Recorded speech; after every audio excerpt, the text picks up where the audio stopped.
मदन उड़ीसा के एक छोटे से गांव में पला बढ़ा। पढ़ लिख कर वह एक अच्छी सी नौकरी करने लगा। नौकरी में लगातार हुए प्रमोशन से उसे खूब तरक्की और शोहरत की प्राप्ति हुई। अब वह शहर में रहने लगा।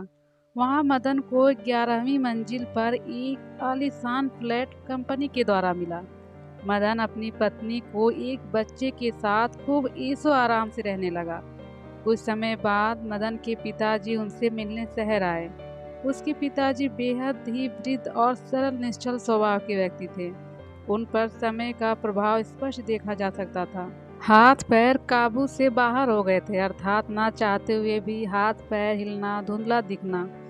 मदन के पिताजी और वह उसकी पत्नी के कार्यस्थल पर जाने के बाद अपने पोते के साथ फ्लैट में दिन भर रहते और दोनों खूब बातें करते। अपने पोते को बढ़िया बढ़िया कहानी, रामायण, महाभारत और बुद्धिवर्धक कहानियां सुनाते। पोता खूब मन लगाकर उन कहानियों को सुनता।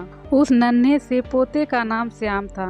घर में महंगे महंगे चीनी, मिट्टी और अन्य क्रोकरी के सामान थे। एक दिन की बात है, दादाजी को क्रोकरी के बर्तन में खाने को मिला। उनका हाथ काबू में न रहने के कारण हाथ से हिलकर क्रोकरी गिरकर टूट गई। इस पर मदन की पत्नी ने बाजार से एक लकड़ी का बर्तन सेट लाई, जिसमें थाली, कटोरी आदि शामिल था। अब दादाजी को नित्य प्रतिदिन उन बर्तनों में खाना मिलने लगा। दादाजी को इन बातों का बुरा तो लगा, किंतु उन्होंने किसी से कहा नहीं। एक दिन श्याम खेल खेल में लकड़ी से कुछ बर्तन बना रहा था। इस पर मदन और उनकी पत्नी यानी कि श्याम के मम्मी पापा ने डांट लगाई और कारण पूछा कि यह क्या कर रहे हो। श्याम ने बालोचित उत्तर दिया, मैं लकड़ी के कटोरे और बर्तन बना रहा हूँ। इस पर श्याम के मम्मी पापा ने पूछा कि इसकी क्या आवश्यकता है, इसे क्यों बना रहे हो। श्याम ने जवाब दिया कि जब आप बूढ़े होंगे तो आपको इस बर्तन की ज़रूरत पड़ेगी, इसलिए बना रहा हूँ। अब मदन और उसकी पत्नी को अपनी गलती का पछतावा हुआ।